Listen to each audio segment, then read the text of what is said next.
అన్న కొద్ది ముందు రండి.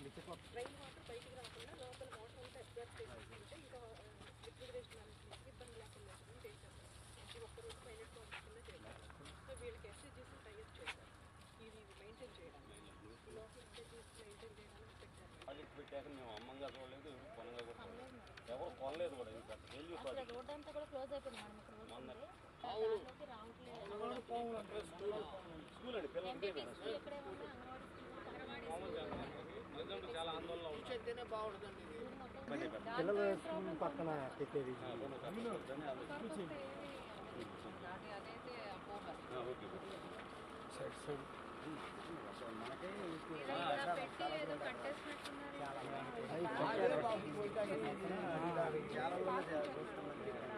క్రీపర్స్ లాగా బెండ తీగలు, దొండ తీగలు ఇవన్నీ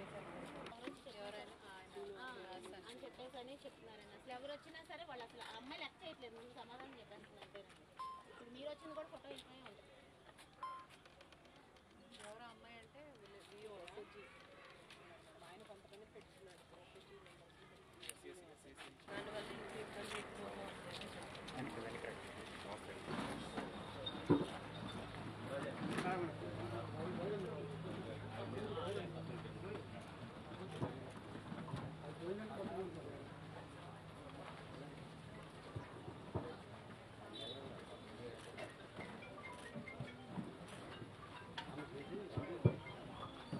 మరి విచ్చేసిన అధికారులు అలానే ప్రజాప్రతినిధులు ముఖ్యంగా గ్రామ సభకు వచ్చినారో వాళ్ళందరికీ ఈ కార్యక్రమానికి స్వాగతం పలుకుతున్నాం.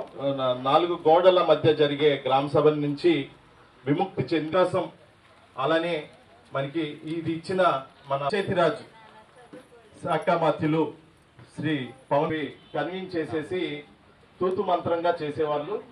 మరి ఈ ప్రభుత్వం ఏర్పడిన తర్వాత గ్రామ సభ అంటే అలా కాదు, ఇలా నిర్వహించాలని ఒక డైరెక్షన్ ఇచ్చి ఆ డైరెక్షన్ లో ఒకే రోజు అంటే 23 ఆగస్టు 2024 నాడు ఎన్నడూ లేని విధంగా రైచిల్కు గ్రామ పంచాయతీలకి ఒకే రోజు ఈ గ్రామాన్ని గ్రామ సభ ఒక ఉద్దేశం తెలపడానికి మాకు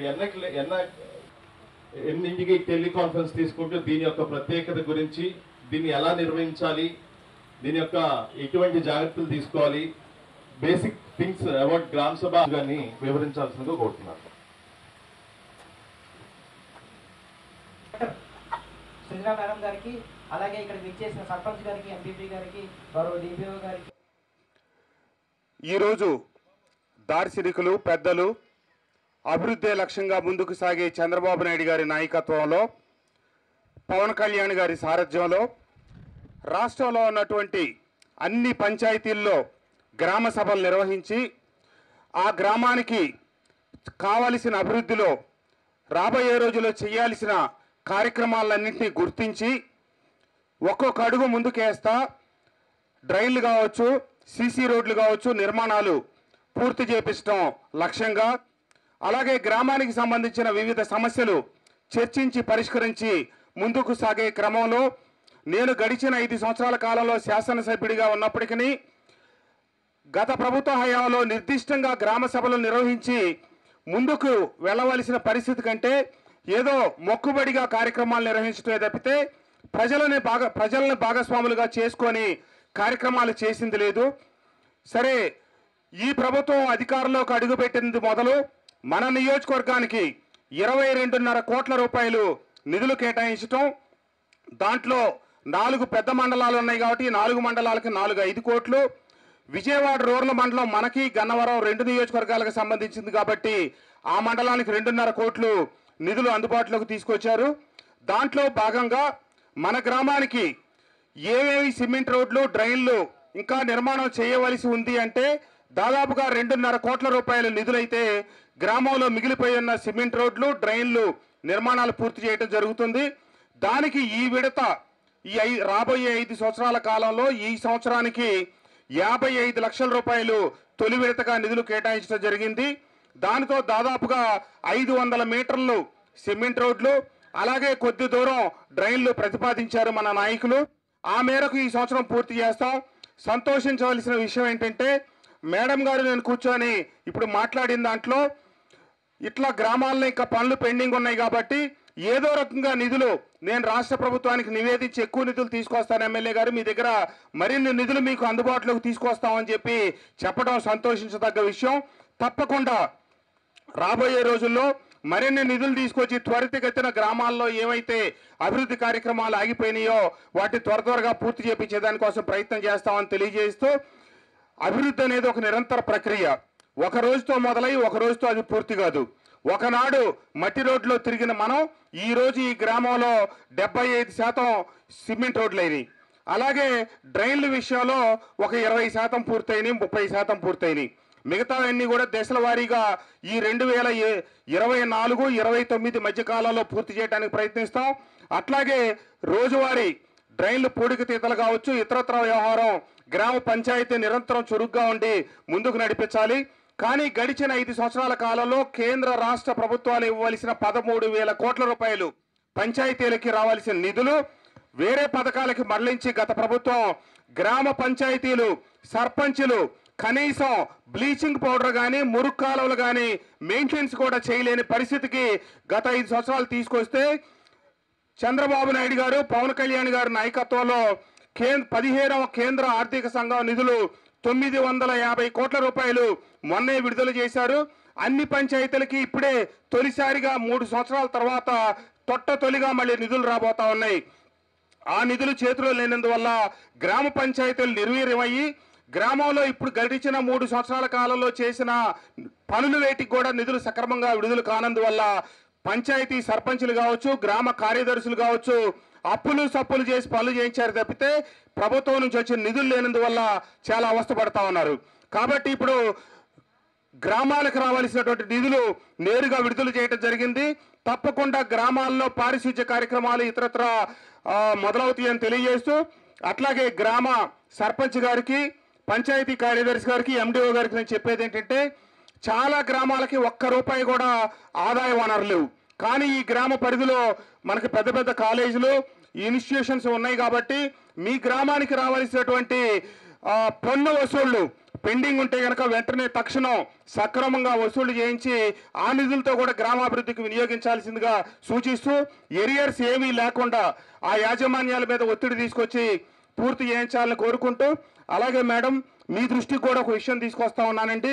మా పొరుగునే ఇబ్రహీంపట్నంలో ఉన్నటువంటి VTPS వారి యొక్క కాలుష్యం భరిస్తున్నటువంటి చుట్టుపక్కల గ్రామాల్లో ఈ జూపూడి గ్రామం కూడా ఒకటి, జూపూడి, కిలీస్పురం, అలాగే పక్కన ఉన్న మూలపాడు, అటు పక్క ఏలప్రోలు, తుమ్మలపాలెం, ఇట్లా కొన్ని గ్రామాలు VTPS ఎఫెక్టెడ్ విలేజెస్ ఉన్నాయి.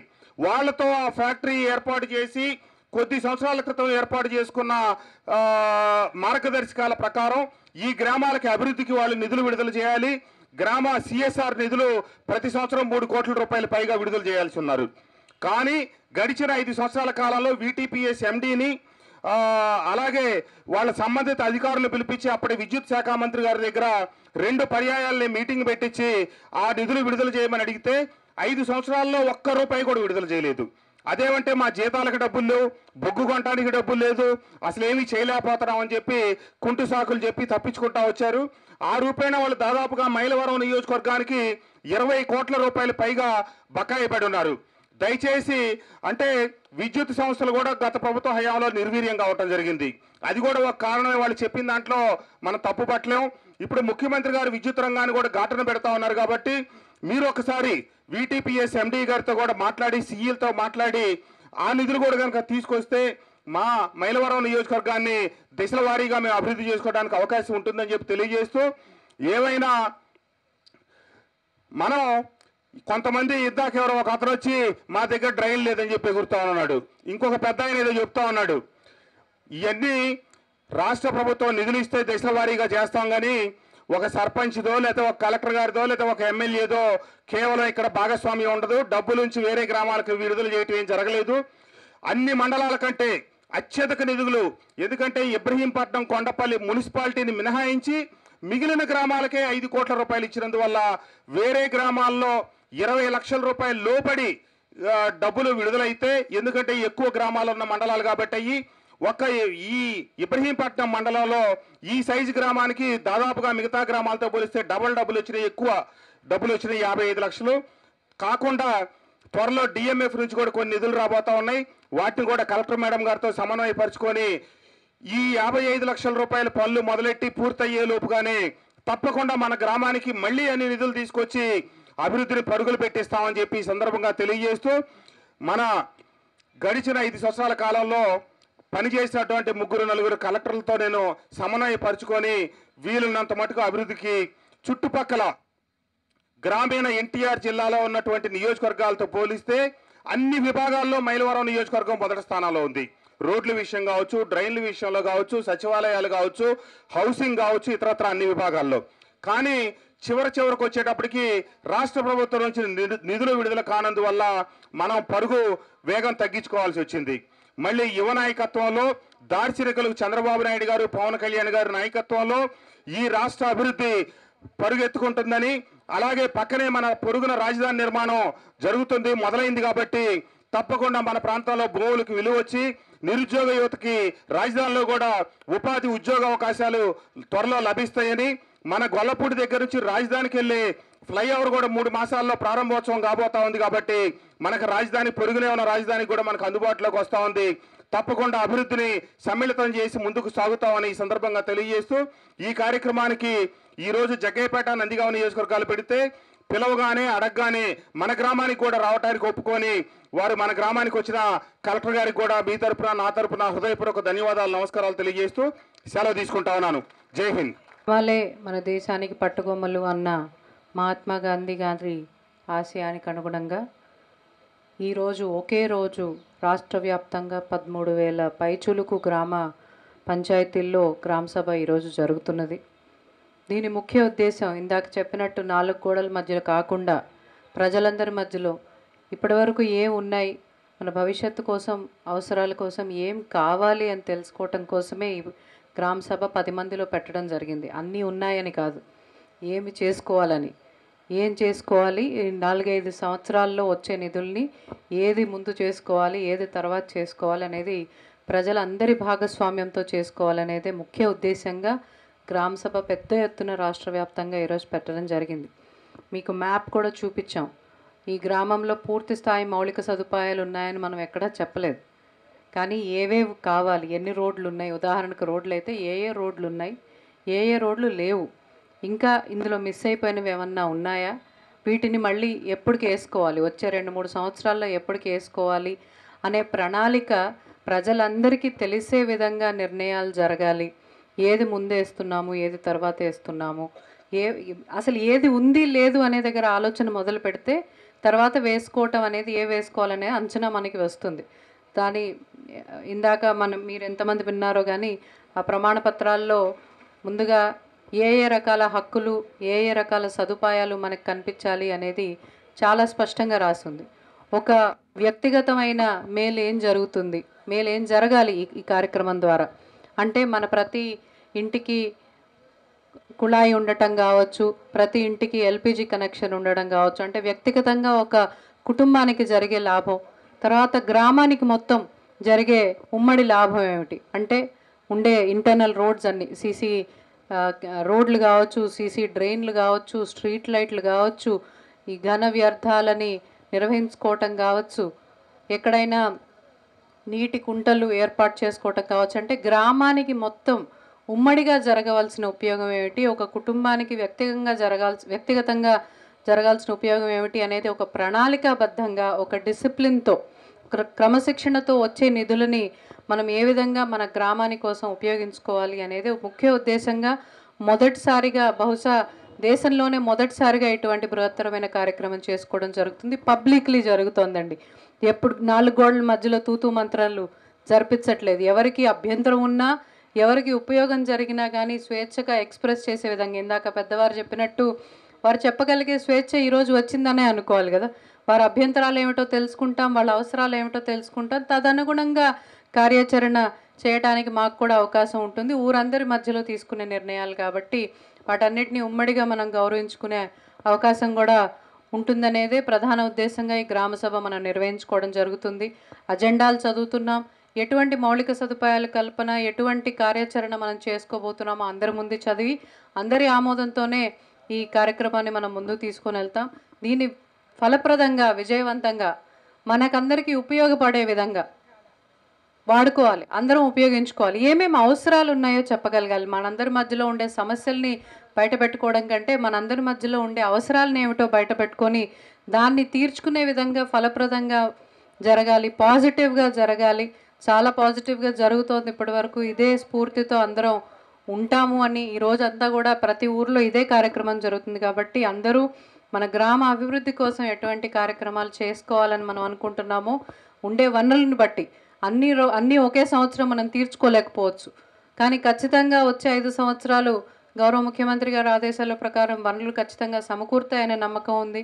కేవలం ఎన్ఆర్ఈజీఎస్ మాత్రమే కాకుండా ఇందాక ఎమ్మెల్యే గారు చెప్పినట్టు మినరల్ ఫండ్ ద్వారా కావచ్చు, ఇంకేదైనా ప్రభుత్వం వారు ఇచ్చే ఫండ్స్ ద్వారా మనకు అవసరమైన వసతులన్నీ కూడా వచ్చే 3-4 ఏళ్లలో పూర్తి స్థాయిలో మనకి అందుబాటులోకి రావటం కోసం ప్రణాళికలు రచించాల్సిందిగా, అందులో మీరందరూ కూడా భాగస్వామ్యం అవ్వాల్సిందిగా పదే పదే అభ్యర్థిస్తూ వచ్చిన ప్రతి ఒక్కరికి ధన్యవాదాలు. ఇక్కడ ప్రత్యేకంగా నన్ను పిలిచి గౌరవించినందుకు గౌరవ ఎమ్మెల్యే గారికి ప్రత్యేకమైన ధన్యవాదాలు తెలియజేసుకుంటూ అందరికీ శుభాకాంక్షలు తెలియజేస్తున్నాను. Thank you ma'am.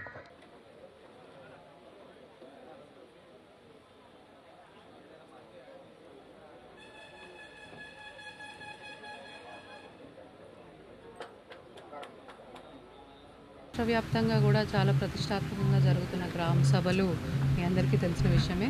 ఈరోజు మేము మా ఎన్టీఆర్ జిల్లాలో జూపూడి గ్రామంలో, ఇబ్రహీంపట్నం మండలం మైలవరం నియోజకవర్గం జూపూడి గ్రామంలో మొదటి గ్రామ సభ నిర్వహించుకోవడం జరిగింది. గ్రామానికి కావాల్సిన మౌలిక సదుపాయాలు ఏమిటి, ఈరోజు ఉన్నవి ఎంత, భవిష్యత్తులో మనం చేసుకోవాల్సినవి ఎంత అనేది ఒక క్షుణ్ణమైన ప్రణాళిక వేసుకుంటూ మనకు ఉండే వనరులని అంచనా వేసుకొని ఏ సంవత్సరం ఎన్ని చేయగలుగుతామో అంచనా వేసుకుంటూ వచ్చే 3-4 సంవత్సరాల్లో పూర్తి స్థాయిలో అన్ని మౌలిక సదుపాయాలు కూడా ప్రజలకు అందుబాటులో వచ్చే విధంగా, ప్రజలందరి భాగస్వామ్యంతో నిర్ణయం తీసుకునే విధంగా ప్రజల మధ్యలోనే ఈ గ్రామ సభ పెట్టడం జరిగిందండి. గ్రామ అవసరాలన్నీ ఈరోజు రికార్డ్ చేసుకొని ఏ సంవత్సరం ఏవి మనము చేసుకుంటూ వెళ్తామనేది ప్రజలందరి ఆమోదం తీసుకుని ఈ కార్యక్రమాలు చేపట్టడం జరుగుతుంది. వీటన్నిటి మినిట్స్ రికార్డ్ చేయటం అన్నీ కూడా పూర్తిగా ఒక డిసిప్లిన్తో జరగడం జరుగుతుంది. ప్రతి గ్రామంలోనూ ఈరోజు అధికారులందరూ, ప్రజాప్రతినిధులందరూ కూడా భాగస్వామ్యం అవుతున్నారు. సో ప్రజలందరూ ఆమోదయోగ్యంగా చేస్తున్న పనులు కాబట్టి ఇంకా చురుగ్గా చేయటానికి, ఇంకా వారికి త్వరలో అందుబాటులోకి తీసుకురావడానికి మేము చేయవలసిన కార్యక్రమాలు, తీసుకురావాల్సిన వనరులు అన్నీ కూడా ప్రజాప్రతినిధుల సహాయంతో, ఎమ్మెల్యే గారి సహాయంతో ఖచ్చితంగా ప్రభుత్వానికి నివేదించి తీసుకొని వస్తాం.